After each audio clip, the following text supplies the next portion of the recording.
to you. Hello. I see you're out for a walk, enjoying the scenery, and I see you found Lookout Point.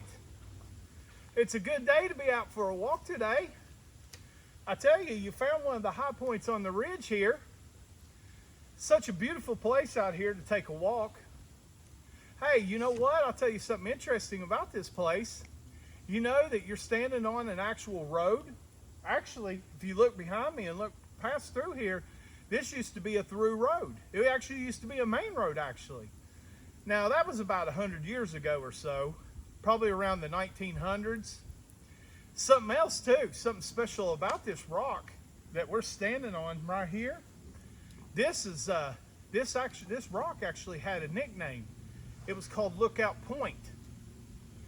But something a little extra special about it, it was known as the Haunted Rock. Now that nickname was given to it by the old timers. Now that name went all the way back to 1861. Now, I can see by the look on your face, I got your attention. So I tell you what, if you want, I'd love to tell you the story about how she got her nickname, the Haunted Rock. But you have to be willing to take a walk with me back in time, all the way back to 1861, because this rock here wasn't always haunted. Well, not at least until the fall of 1861, that is. At least that's what the locals say. So if you're ready and you're willing, why don't you grab a seat and let's take a short journey back to where it all began, still when this was still part of Virginia, and it was the summer of 1861. Now, the way it all got started was, it was the War of Northern Aggression. At least that's what they called it, but nowadays they call it the Civil War. And it was back in July 13th of 1861 when them Yankees were down in Guyandot. And they decided they were going to invade Barbersville, which was our county seat back in the time. And that was about 3 miles down this way back here off the turnpike. Now, at the time, we only had border rangers and local civilians that was protecting Barbersville. Now, they were coming up the Guyan River, and they were going to attack what was known as Fortification Hill. Now, Fortification Hill is where the Guyandot River and the Mud River meet. Now, that's about where the Veterans Home is today. Now, after a few rounds of volleys and a bayonet charge, the Yankees stormed the hill, and they got our Confederate forces to retreat Fortification Hill, and they scattered. Well, at the time, most of our large Confederate army, they were gathering east about 30-40 miles from here, up around Kanawha County in a little town called Scary Creek. Well, somebody had the smarts to leave about 6 men or so right here where we're at right now as lookouts, and use them to get word of any activity that was going on up and down the turnpike here, and get messages up that way to Scary Creek to our large Confederate army, and be able to get on what the activity was going on. Now, let's stop for a minute. Let me paint you a picture of what it was like back then. Imagine all these trees weren't here back then. Back then, there wasn't all these trees and all this brush and everything. You could see real well down over in the turnpike. I mean, you could look back this way and see down all the way down to the bend toward Barbersville, and then you could look up this way towards the east and see all the way to the bend up towards Milton. Now that covers about a mile of the turnpike at that point. And then if you look straight out this way, you could see the Mud River. And with all of its bends and turns, shoot, you could see about 2 miles of the Mud River at that point. Hence the name at this vantage point, Lookout Point. So what we did, we just camped about 100 feet down over the hill here, and we stayed hidden and use this as our lookout spot. So we had a plan. Well, the first part of the plan is that we went into town and got supplies, and the second part of the plan was not get caught. Easy enough. So what we would do is the first part of the plan is we would use a different guy in a different town each time. We would use Milton and we'd use Barbersville. Both had a covered bridge. So what we would do is we would use a coded message, and we would leave that coded message under the third plank of each bridge to get that message to the Army. And while we were in town, we would get our supplies. Both towns had those covered bridges, so it was easy enough. But the thing was, both towns were crawling with Union soldiers, so we had to dress in civilian clothing. We couldn't wear our uniforms, because if we were caught out of uniform or in a Confederate uniform, we would be hung as spies. So we had to use a different town and a different person each time, so we wouldn't draw suspicion. Now let me tell you, I have to say, life was great.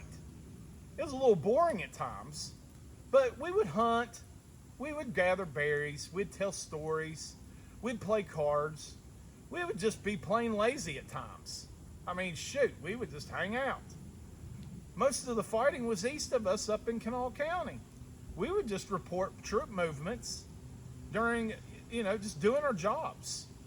Well, I mean, days turned into weeks, weeks turned into months. The days started getting shorter. There became a chill in the night air. Yep, it started to get to be fall. But we still had to be careful though, because even though we were way up high up here and behind this rock, you could see our fires from miles away. So we had to keep our fires real low. We couldn't keep a very big fire. So, because there was scouts everywhere. So one fall afternoon, one of our civilian scouts was coming, and he brought back he was bringing back his supplies, and he brought back something a little extra. Yep, he decided to bring back some moonshine with him. And let me tell you something. He didn't bring back the kind of moonshine that you get today. That moonshine in a mason jar, the kind that you can go to Tennessee and get in Gatlinburg that's got the apple pie flavor or the cotton candy flavor. We're talking 1861 hard stuff in the gallon jugs moonshine. Okay? He went on his way back and met a farmer and struck some kind of bargain and bought a couple of jugs. And I have to say, it's been a long time since our boys had some of the homemade shine. So, without saying, it didn't take long, and the jugs were getting passed around. And it didn't take long after that the sips become chugs. Well, then the boys decided that they got a little bit hungry. Well, they had went hunting earlier and got some rabbits, so they stuck some rabbits on some spits and stoked up the fires a little bit, and they just started roasting up some rabbits. Well, then one of the boys pulled out a harmonica, and they decided to play some good old tunes. And the singing started. Well, the drinking continued. Well, the fires got bigger. Well, at some point, the lookout right here on guard duty, he's watching down there going, you know what? They're having too much fun down there, and I'm standing up here doing nothing. I want to go down there and have some fun too. Well, let's just say at this point, there wasn't nobody down there that was stable enough to take his place. So he just left his post and went on down, and nobody replaced him. Can you see where I'm going with this? At this point, the parties was at full swing. And there's Union patrols crawling everywhere. Hence why we have a patrol on duty up here, watching. Well, like I said, you can see where I'm going with this. Just so happened that very night, a Union patrol was coming down the turnpike pressing hard, trying to get to the morning train. Well, they had seen the glow of the fire from miles away because they had it going so high. But they figured, we're in a hurry, it's probably some hunters, no big deal. Well, as they got closer, they heard the harmonica and the singing. But still, they were going to pass by thinking it was just a bunch of drunk hunters. It wasn't very uncommon in this area. Well, until they get to the bend of the turnpike, which is actually just right down over the hill here, just right straight down from Lookout Point. And that's where we call today the rest is history. One of the boys decided to play Dixie on the harmonica, loud and clear, and the Union Patrol can hear it loud and clear. So at this point, you know their Union Patrol's going to have to investigate. So they started climbing the hill, and they came up to where we're at right here, right now, today. And they look over, and they find at least 6 very intoxicated rebels. And they decide they're going to go down and they're going to take them prisoner. Well, when they get down there, I guess they startled those intoxicated rebels, and they decided that they were going to try to arm themselves and try to defend themselves. Well, that probably wasn't a very good idea. 2 Confederates were shot and killed, and 4 were taken prisoner. Now, at this point, the Yankees were so impressed with their setup, what they had going on here, that the Union soldiers actually used it themselves for a while. Well, them blue bellies abandoned it after a short period of time. We actually should call them yellow bellies, because they thought that they heard Dixie being played on the harmonica at nighttime, and they left and abandoned this place saying it was haunted. Well, the way it all goes is the story's been passed down by the old timers just shortly after the war ended that all this took place.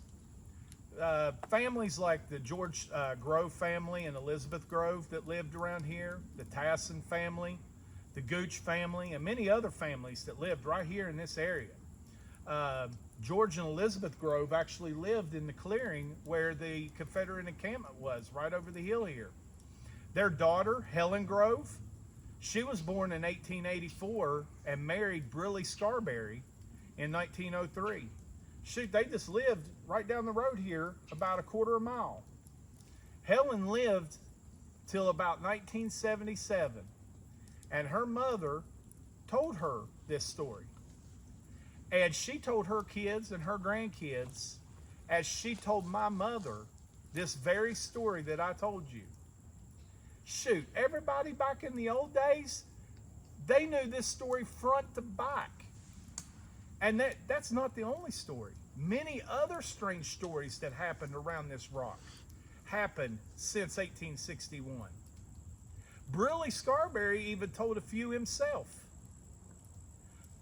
But the one strange thing, my mom asked Helen Scarberry, the daughter of George and Elizabeth that lived right down over the hill here, did you ever hear the gunshots and the harmonica?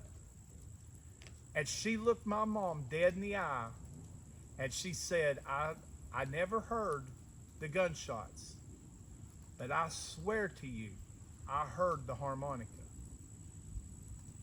So, is the rock haunted?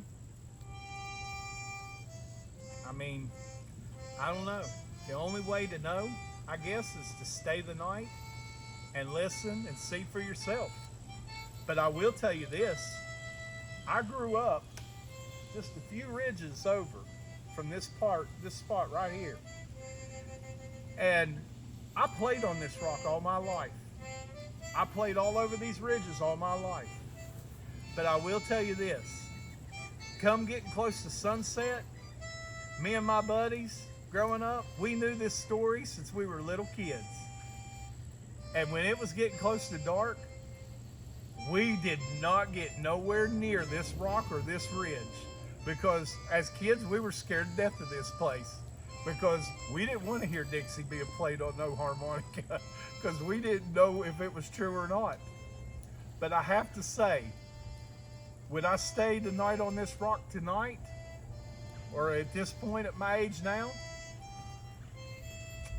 I don't know. Would I? Yeah, I probably would. I probably would.